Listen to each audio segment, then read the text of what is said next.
Hi guys, Martin Curry from Belief Media. In this video I'm going to show you how to ensure that the form on your website only shows future availability in the side-by-side calendar format. In fact, any calendar that is rendered on your website.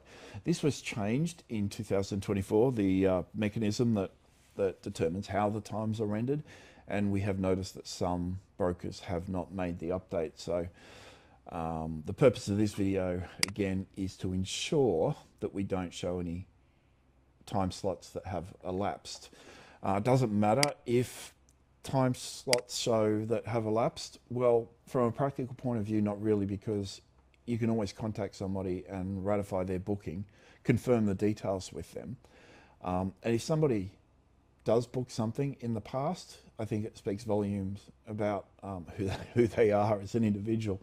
Now, the problem, I guess, from a practical point of view is if you don't apply a time zone, which is 10 hours, you lose a day on the calendar form, because we generally just stick 10 days in advance. You'll notice here on Friday the 29th of August, which is the last day within this calendar block, we've only got a bunch of available times that stops at 10 a.m. That Friday date would not appear if the Wednesday date started at early in the morning, 3 or 4 in the morning, 2 or 3 in the morning, whatever time it happens to be. So we'll come back to this in a moment.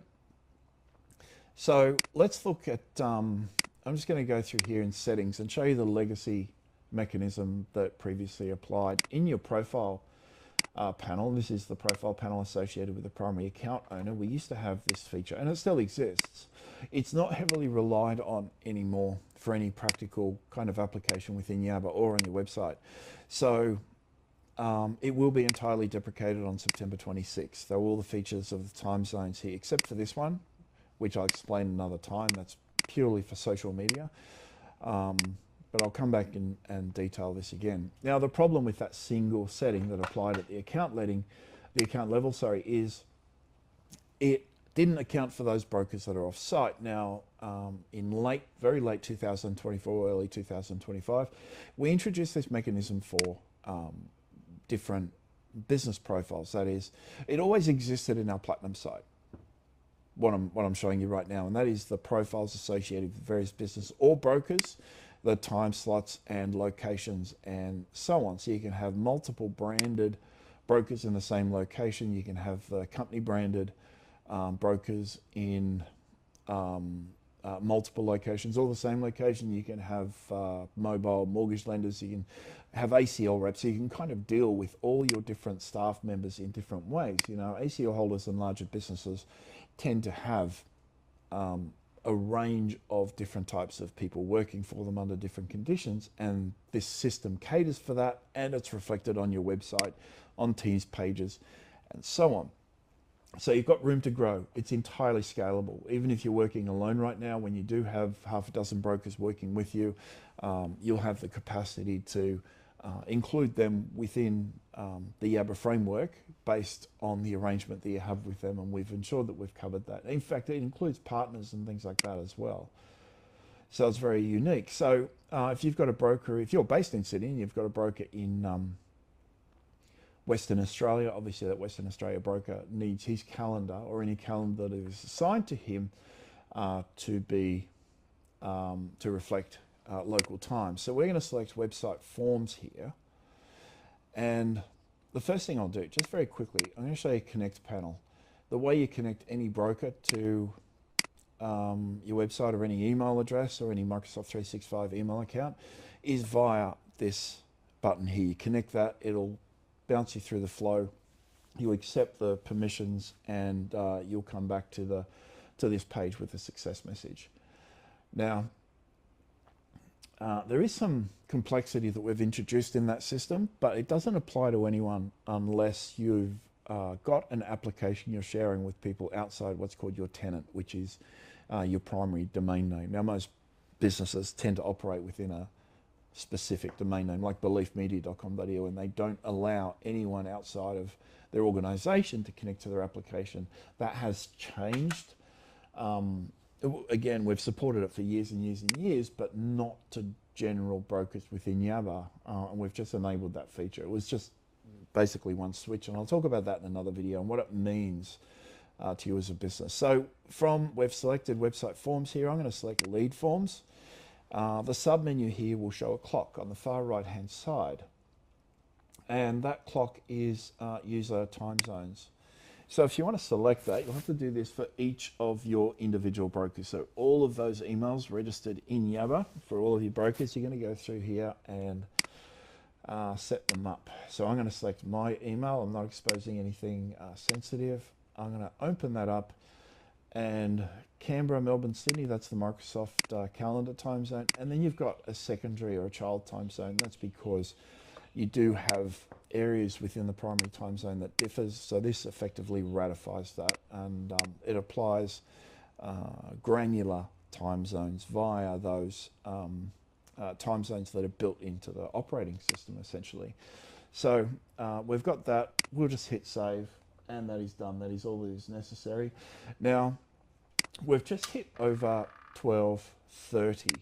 All right, remember here, Wednesday, the 20th of August, we had 12:30 till 1 o'clock. Now we've just hit 12:30 something.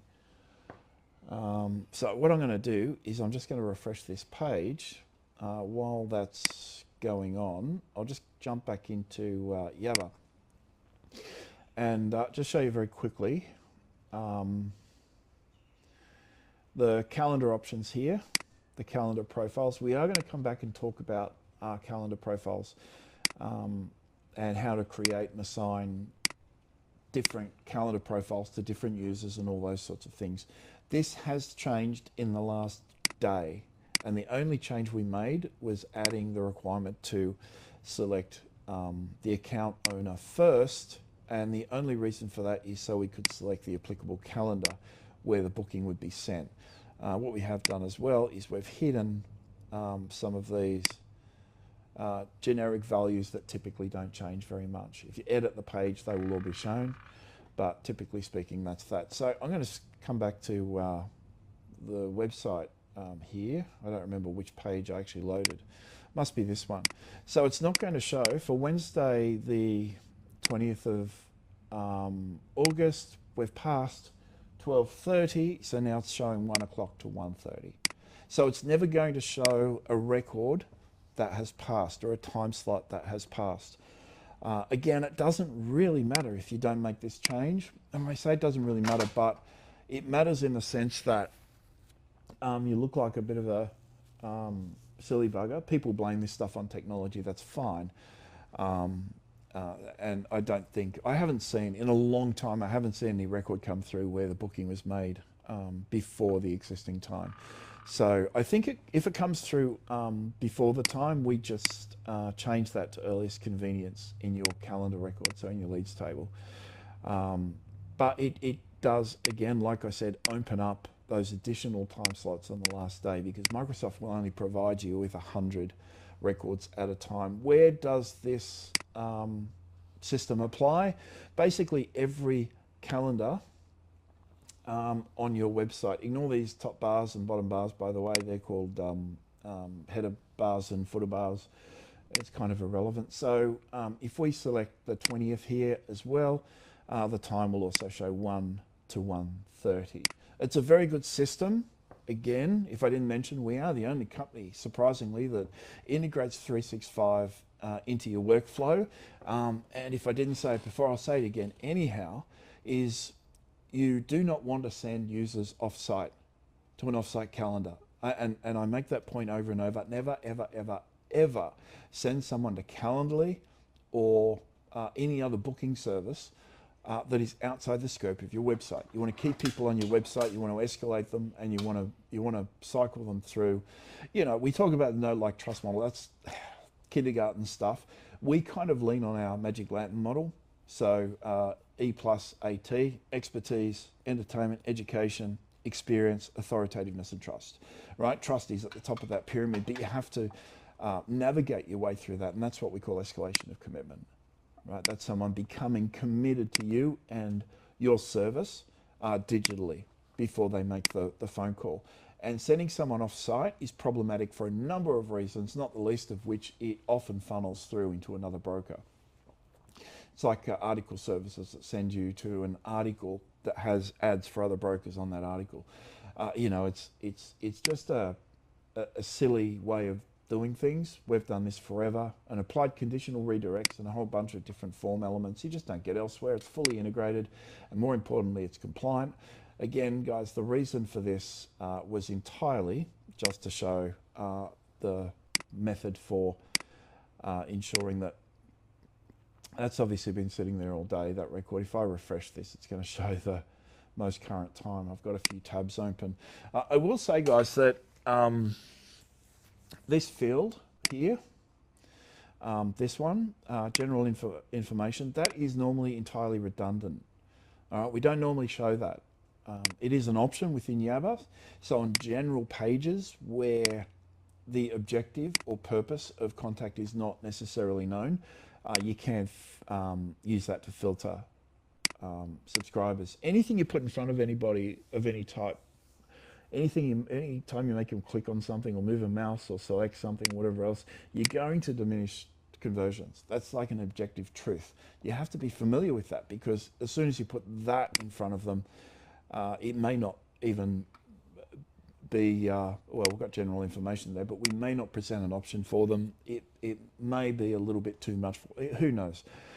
So that's why we just keep it as name, email, and we hide the calendar on every page. The only time we don't hide calendars typically is on the second page of landing pages, when they didn't subscribe to something on the first page, or they didn't express intent.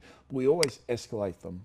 Again, purpose of a funnel is escalation of commitment. So this is the start of a new journey. A subscription via conditional redirects will take the individual somewhere based on their interaction and so on. We'll go through that in another video.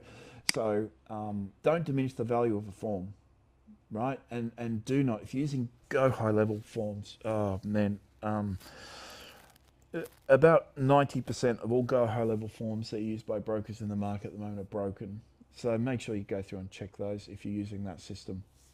It's just ridiculous. So there you go, guys. If you have any issues, any concerns, or you're interested in a website, at the time of recording this, we're still running a promotion that we haven't promoted at all, except through a couple of Facebook pages and groups, I think. Give me a call, 0400 777 300, or send me a text message. Our office number is 1300 235 433, 1300 BELIEF. Or you can check out our website at beliefmedia.com.au. Thanks, guys. Bye-bye.